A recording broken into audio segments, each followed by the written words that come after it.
Welcome to Defender. I'm your host, David Marsh. Today's special guest is Carlos Francisco.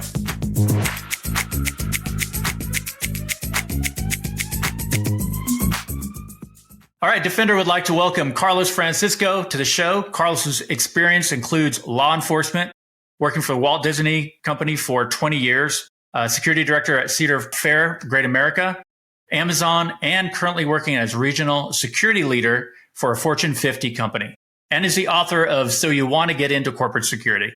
Welcome to the show, Carlos. David, thank you. Thank you, Defender. I'm excited to be here, man. I appreciate your time. It's really cool. I know we've been trying to get back and forth on it and getting it going, but I'm on daddy leave and at the same time trying to work. I just had a new baby girl. And, congratulations. Thanks, man. Yeah, I decided to have kids, after I got to my mid 40s. I'm like, hey, maybe it's time to have kids now. So, but hey, excited to be here, man. Defender, you guys are doing great things in really educating the folks out there and into our world, the security world, security systems world. I'm seeing a lot of great things, and man, I'm pumped to be here. I appreciate you welcoming me in, man. Hey, we're excited to have you on. So if you wouldn't mind, I want to really kind of dive into the book and what led you to write So You Want to Get Into Corporate Security.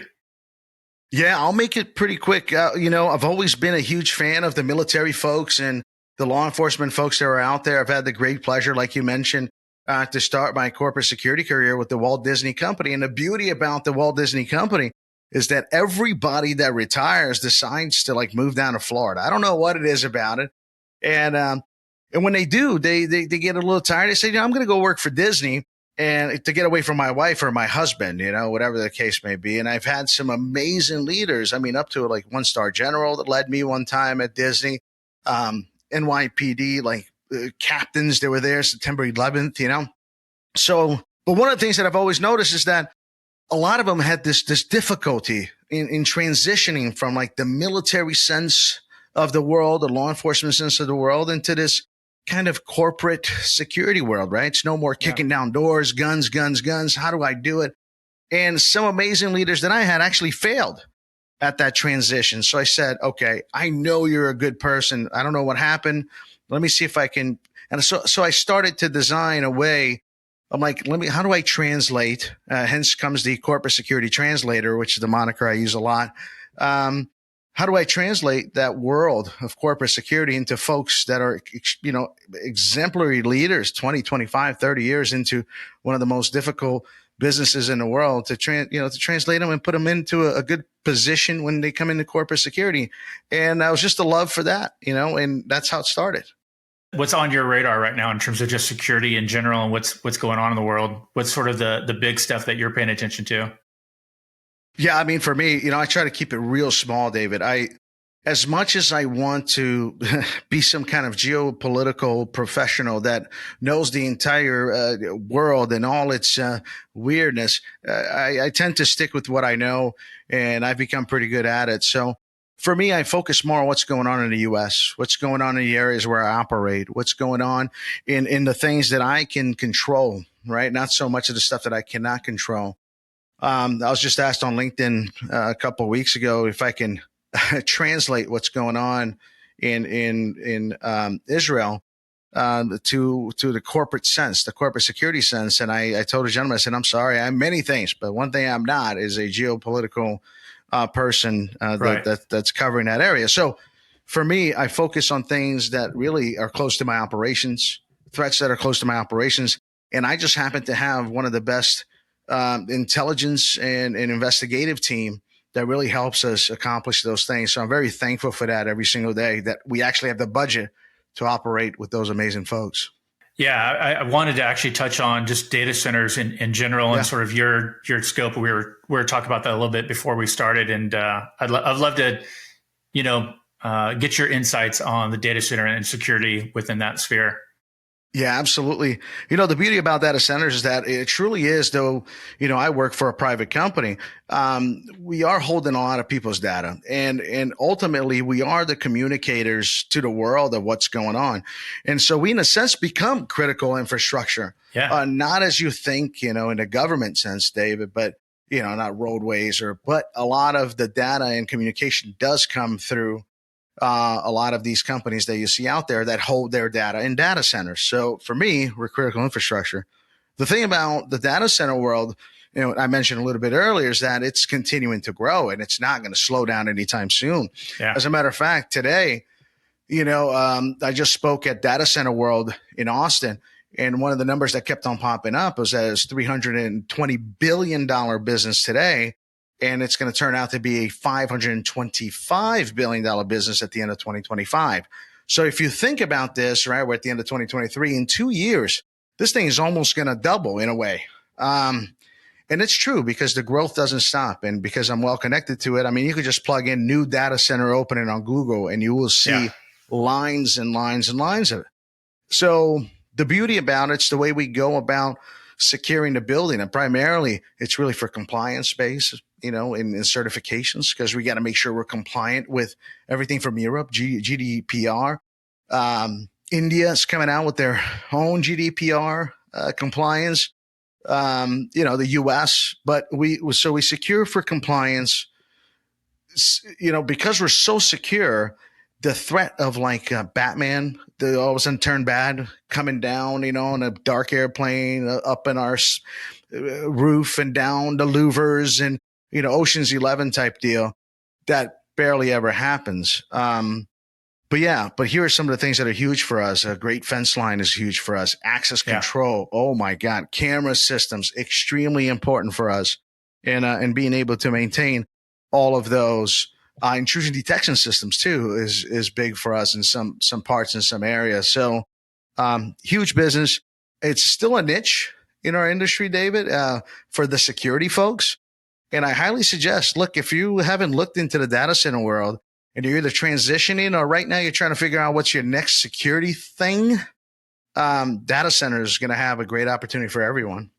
Yeah, I mean, it's the growth on that is insane, isn't it? Oh my God. Yeah. It doesn't matter where you turn. Somebody's building a data center somewhere. Yeah. Oh, and here's the beauty too, David. When we presented, myself and Rhett Waddell presented at GSX this couple months ago, already. Oh my Lord. I know. We presented on data center security. And I think, we're literally the only ones that present on data center security. And when we looked at the area just of Dallas, it was 81 different data centers just in Dallas. And when I presented in Atlanta the year prior, 92 data centers. So they're out there. We just don't know, right? Yeah, exactly. And so what was your takeaway from GSX? Were there any sort of big moves that you thought were worth kind of underscoring?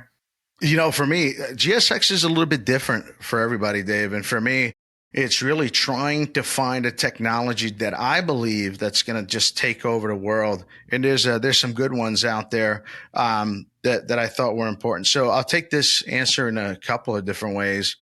One of them, I'm always in search. Now, again, I've been doing this since I was 19. I actually ran any coaxial back to an old VCR, which I had to slow down to 6 hours on the tape with my little 9-inch screen TV. Then I had to change the tape every once in a while. Run wires back to the 1020, the old Linnell boards. They're still out there. So for me, it's really trying to find something that is truly revolutionary that I feel can get there. And I was able to find a couple of different companies that I think are doing that or will do that. Though I'm afraid to name them because we're supposed to have a meeting so they can really tell me because AI is not really AI. There's a lot of work done in the back end, in a dark room with a bunch of intelligent people. So looking for technology is always great. Making new friends and relationships are always great for me because I love the industry as a whole. But I just love the quality of people that are really coming out and are really willing and able to help each other. I thought everybody was very conversational. A lot of times you go to these things and it's like a measuring stick of who's cooler than the other. Right. I tend to be the other way. Again, being the Disney guy that I am, I'm open to everybody or anything, but this one's a really good one. I appreciate it. And next year is going to be in my hometown, O-Town, Orlando, Florida. So I'm really excited about that. Oh, that's cool. Yeah, Yeah. well, when you're kind of walking the floor, what's your process of researching new tech and just you're looking to solve a challenge? What's your process on doing that? Yeah. Interestingly enough, it starts with me. All the because I really want to look at and really define what my need is. If I'm looking for a specific need and it's, let's say, access control or cameras, let's talk about cameras real easy, simple one. Sure. If it's an access control, if it's a camera system, I'm looking for a bunch of different things, but it starts with me and I have to define what that is. So I define it first. Hey, what is it that I wanted to do? And it works out in a way that I go, okay, how much distance do I want? How clear the pixelities? How many frames per second am I really looking for that clarity, right? And then the AI, and I'm doing in quotes here, the AI stuff that's out there. Yeah, first of all, I start there, and then I kind of go into the relationship. I happen to meet a lot of people in the industry, so I'm Latin, David, and I start with a good relationship. If I can't have a coffee with you, have a conversation or a beer with you, that's how we start. Right. So as I'm going through it and trying really to evaluate all these things, I'm looking for the reliability of the product because essentially a lot of them are the same, I have to say. However, the customer service for me, they're not the same. So how much are they willing to work with me through the customer service piece of it? If I need those technologies, where are they in the world? Can I get them there? Because I run a global company, right? I'm involved in a global company. That's a big sticking point is getting support, all the time zones, right? And getting something done quickly. That's exactly it. And can somebody work on it, right? You might be able to get that product, and I'm not saying that I've worked with products like IDS, intrusion detection systems, that are only allowed in certain countries. But there was another time with an AWS company when I was with Amazon, that we might have looked into that. But really looking at those things, and then is it open-ended on the back? Can I integrate with other things? Extremely important to me. Oh my God, man. If we're not doing that, can you scale with me? I just told you where the data center business is going. Yeah. And if I can't see that you can scale with me, then it's really going to be tough. Though I'm willing to help everybody. And doing business with people that I know, like, and trust. That's the way. So, but last but not least, by the way, once I believed in all these things that I just said, as I'm looking for technology, right? I still go and call some old friends, people that mentored me and people that I trust, and I call them out and say, hey, have you heard about this company? What do you think about them? Anything negative, positive? What do you know of something better? I mean, I still ask those questions too. But anyway, my mentors are key still in my life till today, and I'm very thankful for them. Yeah. That's where it all starts, right? Is somebody kind of coaches you up on things, and it's always nice to be able to go back and sync up with them and get their insights on things because I'll tell you, Dave. And you want to know what's sad, Dave? People forget to go back and thank them. Man, isn't that the truth? People forget to go back and thank them. So everybody, if you're listening out here today, I don't know, don't press pause because we're going along here, but make sure you make a note to thank all your mentors after this. Obviously, you're writing another book, and I won't ask too much about it because I'm sure you're still working on it, right? Yeah. Well, the first piece went to the publisher about a month ago, so they're reviewing it, and I'll tell you a little bit about it if you don't mind. Is that okay? That'd be great. Yeah. So the first book is So You Want to Get Into Corporate Security. That was my first book, is really trying to introduce, those law enforcement, military folks, federal folks into what corporate security was. And I kind of broke down what some of the things that you may need to know. And then as I was thinking about it, I said, well, now they're in. And how can I create a book now that's for everybody? So I said, well, now they're in. If I were to build a security program from scratch, from nothing, what would I do, right? So I started writing about those different things. And it's So You Want to Start Your Corporate Security Program. That's the working title right now, David. And we break down the beginning, leadership. We break down minimum standards documents. You'd be amazed how many companies still doesn't have a minimum standards document on how you're going to even attack security systems, right? In your sites. Right. Policies, procedures. going into changing all of those into guidelines, post orders, dealing in the relationship with partners and your company lawyers, right? Your legal team, and what is that, and how important it is for the security professional that's leading that program. Oh God, I break down into different lines of businesses within security. I explain what corporate investigations is or are, because there's all Wow. different types of investigations. I break down what asset protection slash back in my days was loss prevention, but asset protection is like, and some of the things that you're dealing with in all those things. But I go into everything, into operations, into, I led a team at Disney of behavioral assessment folks, so undercover folks.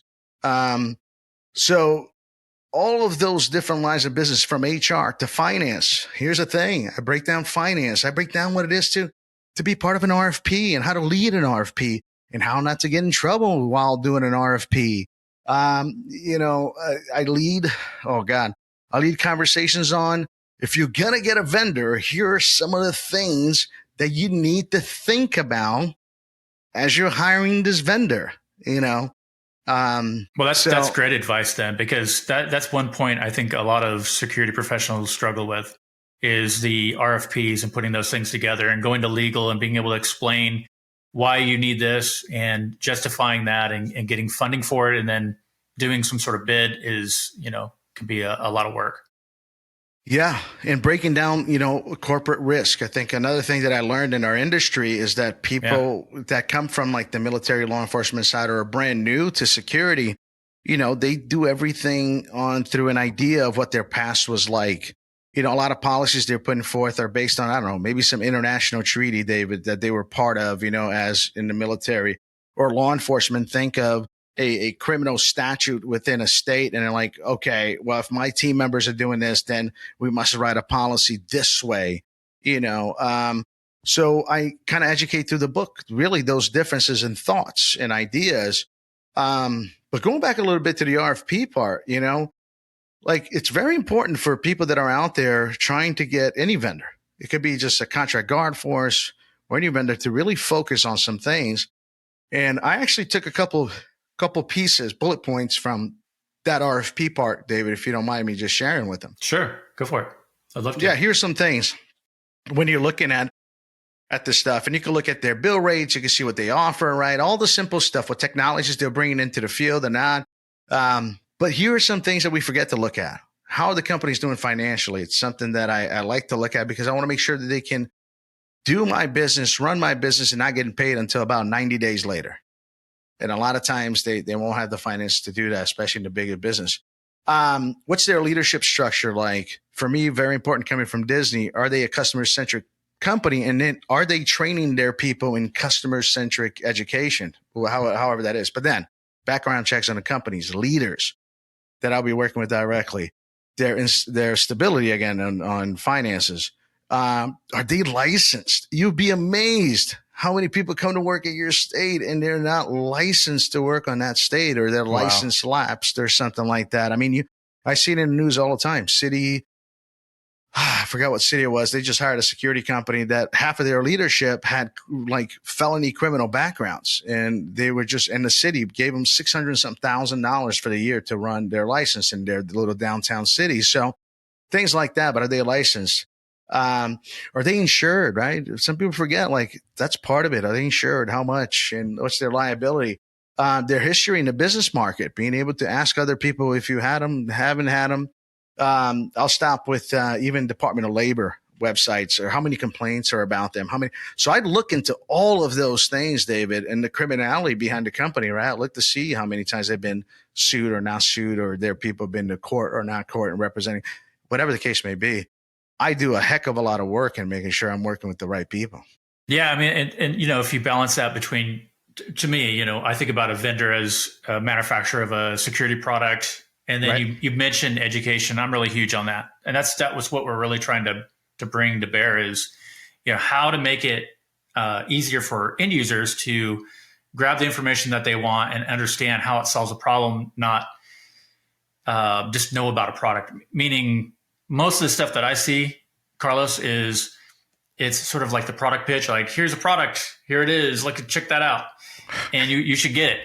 and Yeah. versus, here's a problem that you have and here's how it solves the problem, right? And so we've been sort of leaning into that, just trying to go more and more in depth on it, because I just think it's just needed. Okay. But that's one piece. So I'm with you on education. I think that's going to be a major thing that leaders, at least in the vendor space, should be working on. I would like to propose this, David. I would like to propose an MIT style, like the Motorcycle Institute of Technology. If you know anybody that's ever been to MIT, right? You go to MIT and they work on motorcycles. And because there's not many people working on motorcycles, you'd be amazed, right? A lot of them that do, they just work on their own bikes at home. But the industry needs like guys like me that likes to ride motorcycles, but I don't know anything about it. I need you. So here it is. Here's what I'm going to propose to the industry. Is that if you create a school like an MIT, get kids right out of high school, get whatever, people to learn security systems as a whole all day, every day. I don't care if you are one of the big vendors that are out there doing their thing, but then make sure you incorporate them into companies that need them. We have a tremendous shortage today, David, of integrators, of people that are actually in the field integrating these technologies. And if we could just get one of the big ones to step up and say, okay, I'm going to create this kind of MIT style. I'm going to put them in jobs. I'll pay for them while they come to my school. I'm going to put them in jobs, just like MIT does. You pay me a little bit money just to give back to the school that you went to that supported you, right? Because I think, again, the future of security is not people. It's people doing like these kinds of jobs, but you're not going to see 100 guard force in one location anymore. I mean, that's going to be cut by probably 75%. And you're going to see a lot more technology. That means we need a lot more technology people, but we're not out there truly creating these schools to educate them. And let me tell you, I know people, including myself, that are short in many, many locations throughout the country of people that are security systems folks, So. Yeah. Do you think it's just because technology's going so quickly that, they're just having a hard time catching up with that? No, I think that companies are focused on sales, as they should, but they're forgetting that in order for you to do all these sales, you need people that can work on these products that you're trying to sell. And if you have nobody that can work on these products you're trying to sell, then guys like me, that one of the first questions I'm going to ask you, well, who do you have to work on it? And, can I get them embedded into my team? Oh yeah, but I don't have anybody in Altoona, Iowa. Right. But if you created a school where you say, hey, we'll educate you, we'll pay for you, you can stay here at the dorm, and once you're done, we got places all over the country that you can go to, right? You would be the first company that would actually tell every single client that came to you that you'll be able to say, absolutely, I got somebody. As a matter of fact, we got 3 people lined up that whenever we're ready to implement this, they're there for you, and they're actually going to move into your area. Sure. Yeah. I mean, I've seen you've worked a little bit with ASIS, right? Oh yeah, absolutely. So maybe that's something future for them. I see the sort of the mentoring of the younger folks trying to get into security and getting them going. And I think, probably your book is the next book that you're coming out with would be perfect for somebody that's just wanting to get in and really understand sort of big picture of how to grow into that role. What's your thoughts just on, the next generation and getting them up and running on as a security professional? Yeah, the next generation, it's really funny because a lot of the old timers, folks that I looked up to, are all retiring now. They're finally, ASIS started in 1955. And a lot of those folks were they were kicking this thing off in 1955 and in 60, 65 as we were going through. And then after Vietnam War, when a lot of folks kind of got into corporate security after the Vietnam War. So here's the thing about ASIS, and I'm a big fan. I'm a CPP, right? I'm always there. We do presentations on them all the time.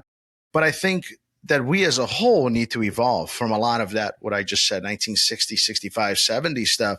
We're getting better at it every day. As a matter of fact, my partner and I in crime, Scott Walker, we created this thing called Corporate Security University. And our goal is to, and by the way, we are CP certified through ASIS. So we do work with ASIS. And our focus is to really push these things that I think we're going to need in the future, to include leadership of young folks falling into the corporate security world. Because one of the studies that we did in Corporate Security University is that 92% of the people 10 years from now, in 2033, they're going to need people classes. I know it sounds crazy, but it's more than communications. It's more than what we took in college. We have to do presentations in front of people. Right. It's really the people education, because many of them are growing up in front of a screen, and there's still going to be positions in our field that you will have to deal with people face to face. You're going to have to talk to them. And so 92% of people in 2033 that will be in the security industry will need literally people skills class on how to just talk to people. So maybe we need to start there, but definitely jump up the technology piece. Well, you hit on a big piece of it, right? Because as a security person, you deal with every single department, within your company. Yep. And so, yeah, having people skills is a big piece of it for sure. So that's a great place to start, for sure. I agree. I always tell people that 90% of what you do in security, especially if you're running any kind of business, could be on the security system side or a contract guard force business, 90% of it is customer relations. If you can give me the best service that that I've ever had in my life, you're always winning, because really 10% is bombs and bad guys, right? And then 90% is how you deal with other people, to include the people that you're overseeing at a site or whatever the case may be. So yeah, man. 20 years at Walt Disney. What are some of the stories that you have in terms of things that you've seen there as a security guy? I'm sure you have stories to tell, but what can you share with everybody? First of all, one of the coolest places I have ever had the awesome pleasure of working. I mean, we saw everything you can possibly imagine. It's a big city. Now it's 43 square miles. When I started, it was 48 square miles. But if you think of that, it's on average 500,000 people or so, 350, 500,000 people, depending on the season, inside of that city at a time. That is a small city. Yeah. So we have a power plant, water plant to take care of the entire property. So when we're doing security there, we're not doing security just of parks and park operations and people. I mean, we're dealing with power plants, water plants. We're dealing with the university. Disney University is in the back of Magic Kingdom, right? We're dealing with office spaces. We're dealing with roadways, by the way. The roadways are roadways, World Drive, and all that stuff. So you get to see a lot of different stuff, but not so much different, David, that you see in a big city. And we are consistently working hard to stop those different crimes that occur and all the issues that we've had. I mean, for one time, we were the number one place to pass counterfeit bills in America.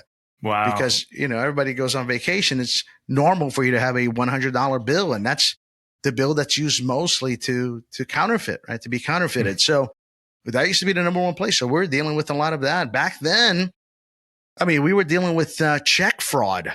Back when you could print your checks at home with the old Versa checks, you just print them at home and you can use them. Well, people were coming and buying, merchandise on Versa checks. Wow. And we were accepting them like everybody else. So, oh my God, so many different things that we dealt with. But like I said, it's a small city. So if you think of a city, David, there's a good chance that we were dealing with it at Disney. Wow. Yeah, that's pretty amazing. I didn't think about fraud as to be a big piece of that for sure. Oh, absolutely, man. You name it, and we dealt with it. So, but, again, the most amazing people are there. People that have 20, 25, 30 years of careers, and they knew exactly what to do, when to do it. And that's why I still think it's one of the safest places on earth. Well, and they have the cruise lines. I mean, they have hotels, everything. So, it's a gigantic system of things to protect. So I can imagine as a security director, that would be a heck of a job for sure. By the way, the cruise lines are hiring security officers right now at Disney. If anybody's interested, and the Walt Disney Company is always hiring security officers. By the way, proprietary security, their own security folks, which is great. Yeah, absolutely. So you kind of touched on what you're looking for in a system integrator, just in terms of them being able to support you and have the sort of manpower to understand, how to implement solutions and do that. So on the vendor side, what do you see in a manufacturer? Like, what are some of the key attributes? You talked a little about integration, but what are some of the things that you're looking for in terms of support for a large corporation like yours? Yeah, for me, it's an expertise in the data center business. If we're going to talk about data center specific, that you have an idea of what it is, or at least you've done your research and talked to other companies to really understand where you're getting into.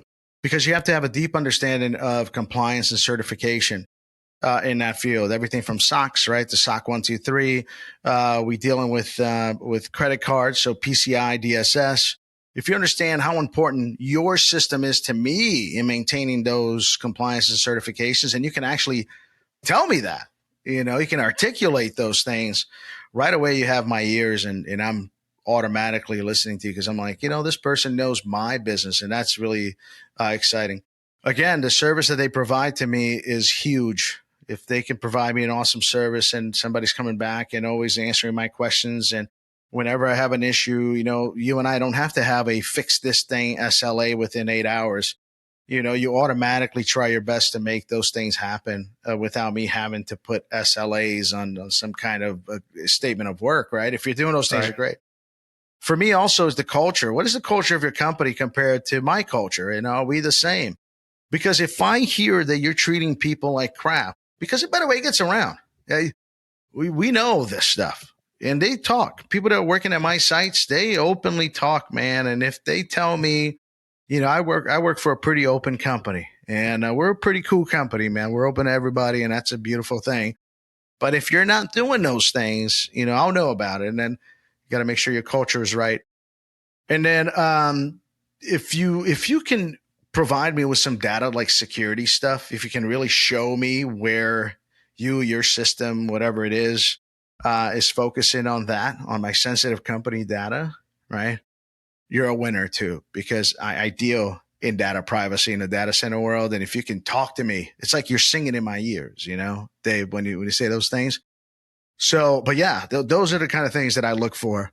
Yeah. Yeah. It's funny that is something that in my prior life, I ran into, where it was a large Fortune 50, and they had cameras that didn't adhere to a new security requirement that they had corporately. And yeah, I was just going to say, they let the manufacturer know, hey, because they did large, huge installs, and tabled the conversation, and they just didn't think it was important enough.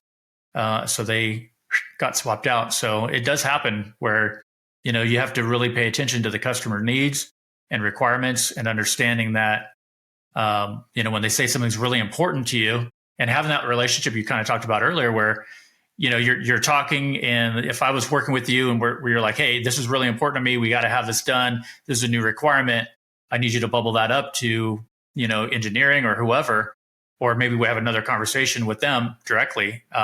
Those are really big things to hear. And I think manufacturers really need to listen, especially for a large corporation that has these large rollouts, especially for data centers, because like you said, those are going to be growing and growing. Absolutely, David. I'll throw one more in there. If you're hiring consultants to do this, make sure they also understand the data privacies.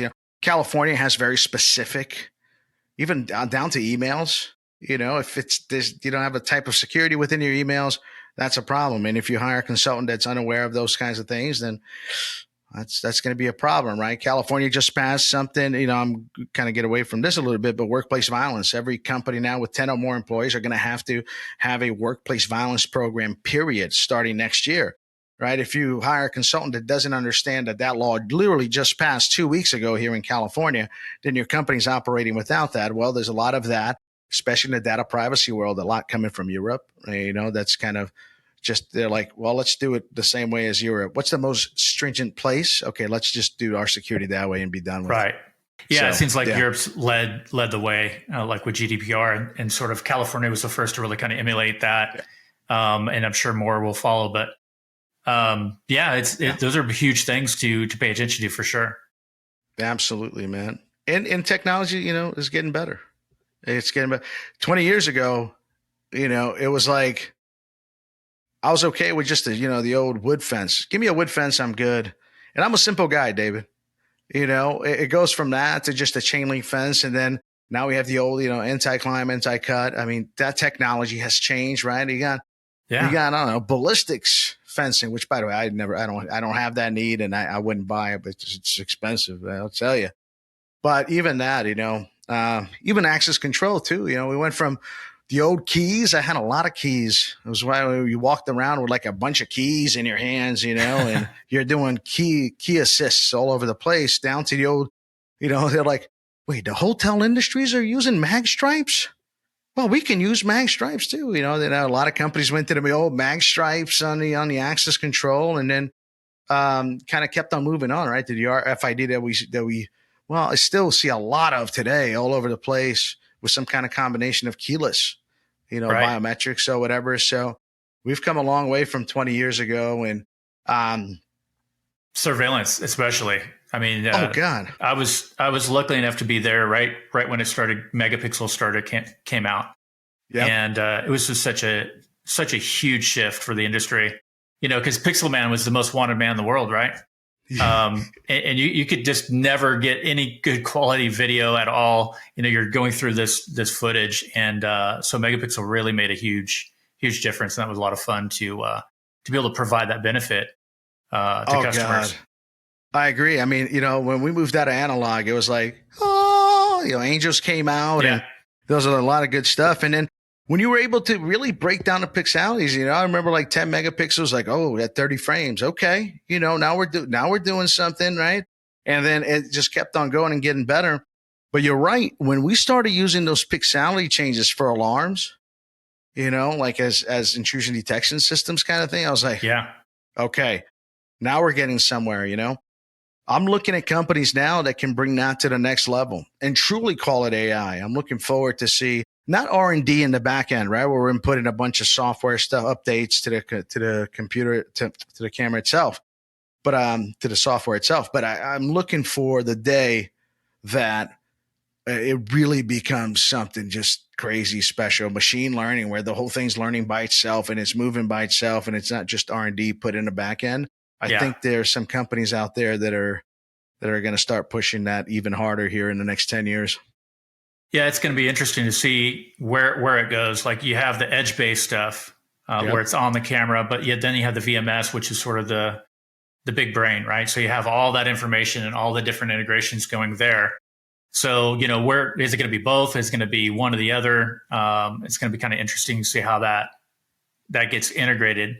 Because you have these different vendors that come up and then they're completely proprietary. And folks like yourself, I'm sure, want something that's going to integrate with your corporate standard. So I kind of wonder, if it belongs more on the VMS side and having that as a plugin that works to have all of the cameras sort of have that capability, or is it going to be by camera where it has hardware?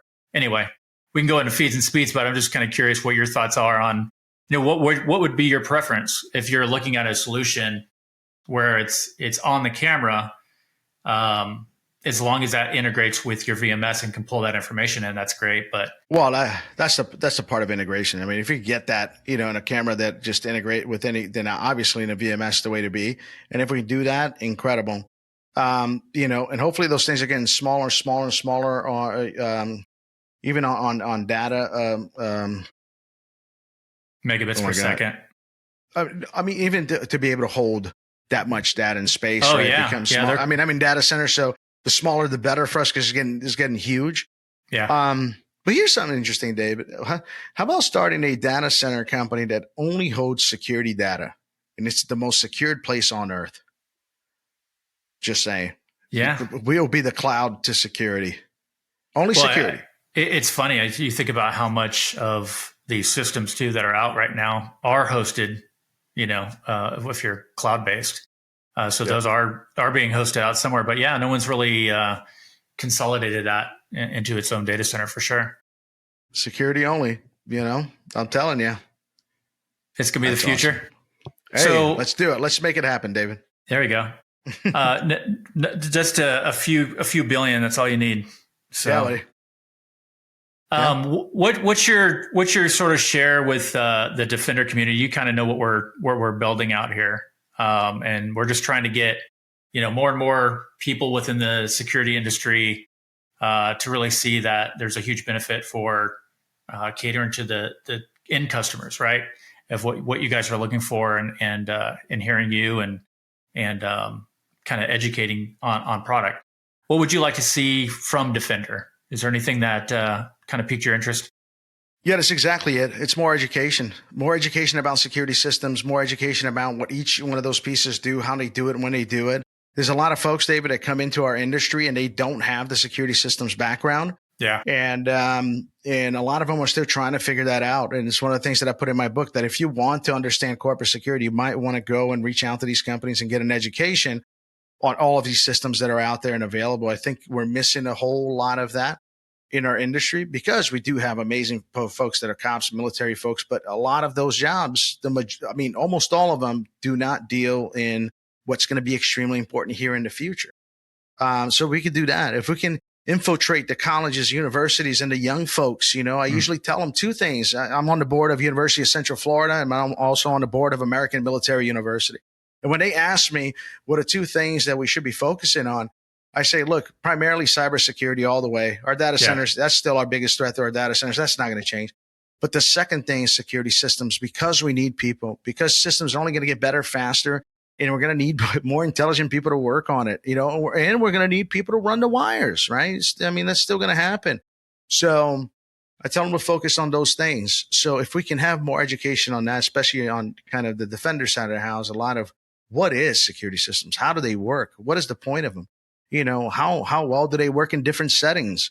Not every intrusion detection system works in the same settings. Not every camera system works facing the same direction, especially if the sun is going to hit it for the next 4 hours and it's on the way of the camera. Like little things like that. How the height and where it needs to be, the camera, education on the systems, David, I think it'll be key for us in the corporate security side. I appreciate that. Yeah, I think you're right. I think education is a big key. Oh, obviously, it's needed. You can just sort of see that.